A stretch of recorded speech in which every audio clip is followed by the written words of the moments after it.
So there we have it, the first must-win game of the World Cup, and Fiji get it done. They keep this Pool C alive.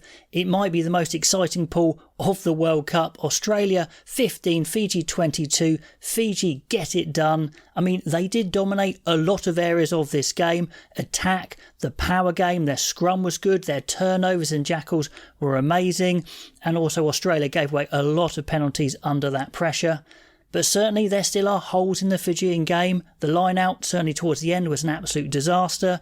And also, as soon as Kuravoli went off, the kicking was a bit of a disaster as well. So there are a few holes, but they definitely deserved the win.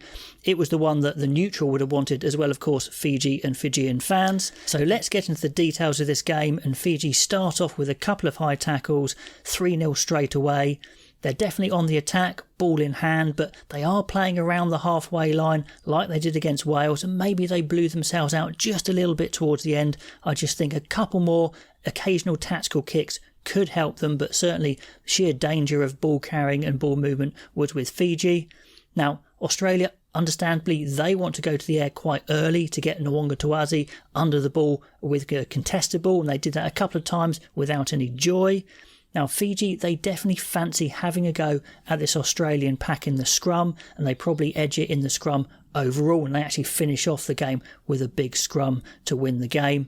Now, the first 10 minutes, Fiji have had all the attack. They look very dangerous, but to be fair to Australia, they are holding them around that halfway. So Fiji, they get penalties, but they're pretty long. Luckily, Kuravoli is in, he slots it 3-3, and he had a dream kicking day. It's such a shame he had to go off in the second half. Now, the Fijian ball carriers are like men possessed, just runaway trains, and sure, Australia are keeping them away from their 22, but they are winning penalties, are Fiji, and Kuravoli's got his kicking boots on. He slots another really good one, 3-6. On 22 minutes, I quite like what Fiji actually do. They shorten up their ball carriers because they were winging it around without much effect early on, and Tuisova makes great yards, but he does fumble, and White boots it miles down the pitch, an amazing 50-22, which obviously means Australia have the throw-in, and Fiji aren't really paying attention. Nwanga Tawazi spots this and does a 1-2 pass from the quick line out with Karevi for a try. Wow, even though Fiji have dominated the attack, they find themselves behind 8-6,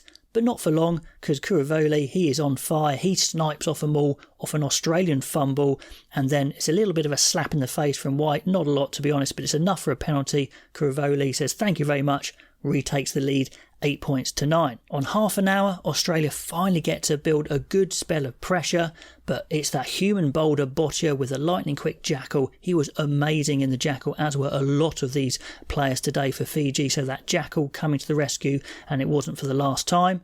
And Fiji, yeah, they're mixing it up a bit now. I quite like it. Going short, going wide, and going to the maul. They're having Australia a little bit worried here. They win another penalty, another nice kick. So 8-12. So stretching that lead, even though they can't get close to that try line, they're getting the points.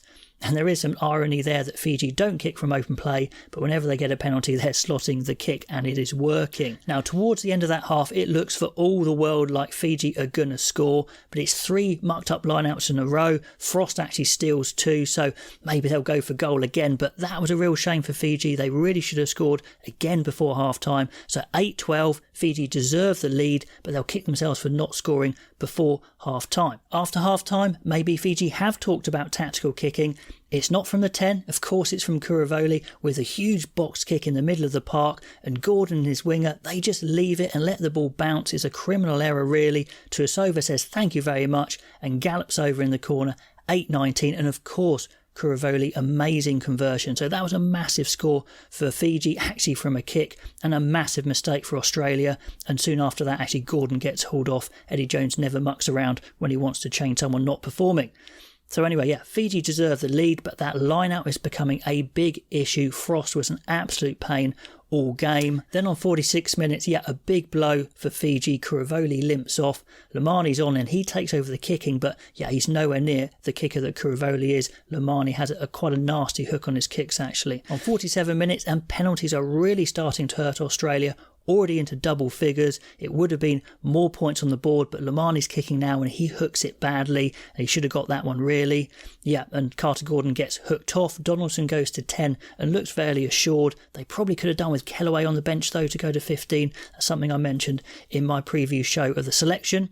Anyway, on 51 minutes, the Fijian attack, yeah, it's all over Australia. The whole game really has been dominated by Fijian running attack. Now the Fijian attack just comes wave after wave, and Australia are struggling with their power, but when Australia have the ball, to be fair to Australia, they spot that Fiji contest almost every ruck and they sometimes undercommit out wide, and Australia actually launch a really good attack from deep on 52 minutes, but then the touch of a sledgehammer from the boot of Vunivalu, he puts the kick about 30 metres too long and it goes dead, and Australia did kick the ball dead a few times, which definitely hurt them, so Australia not helping themselves. Luckily for Australia, the Fijian line-out is absolutely all over the place and Australia are bossing that, although everywhere else Fiji are winning it, particularly in that turnover, that jackal pressure. 57 minutes, Australia looks like they've finally come to the party with their best phase attack of the game, but of course it's the jackal threat that dispels it. Tuisova this time, big play there, and they definitely saved themselves quite a lot of times with those jackals. And the Fijian players, they're looking pretty tired now, bodies strewn across the pitch. They do have some strength in depth, but they were holding on a little bit at the end there. And an interesting note here, Jordan Pataya, he does run quite low to the ground, and the Fijians are struggling to tackle him low, so they're winning a couple of penalties through that. And yeah, 20 minutes to go, Australia are actually having their best period of the game, but those jackals and the daft penalties are really costing them. This time Arnold with no need to go in on the scrum half to give away a penalty. And Australia, yeah, they're just starting to get it all wrong. Not only does their replacement hooker Ulesi take out a player off the ball, but he puts his head on the wrong side and knocks himself out. That was a bit of a disaster. Penalty there for that as well. 8:22. Fekete, he's on for Australia, makes a big play, catches an isolated Fijian counter-attack with a smart jackal of his own. That goes to a 10-metre line out and Australia need to score, and they do. Dominant maul, Vunivalu comes in field looking for work and picks and goes through the middle. Good try, 15-22, so even though you think Fiji have been dominant in this game, Australia only 7 behind, and of course 7 behind is enough for a losing bonus point as well. And that Fijian line-out, it is absolutely melting. It's a complete disaster. Australia know every time the ball is out of play, they just need to compete and they've got a good chance. It does look for all the world like the fullback from Fiji, Druasi, has shoulder-checked actually instead of a tackle, but they get away with that one. You need a little bit of luck in these games as well, so that was a bit one there. The last 5 minutes actually descends into a bit of a crazy period, an amazing kicking battle. No one wants to mark the ball and slow it down. You think Fiji would. Australia obviously want to play it fast, but Fiji win the kicking battle, then they win a couple of lineouts finally, then they win a scrum. It looks like they've got the game. Do they kick it out and just win it? No, they try and deny Australia the bonus point, but of course Lamani hooks it badly wide, but at least they do win. 15-22, deserved win, but tense. Great for the neutral, great for the pool, great for Fiji. Let me know what you thought of that game, all the comments below, and I'll catch you next time.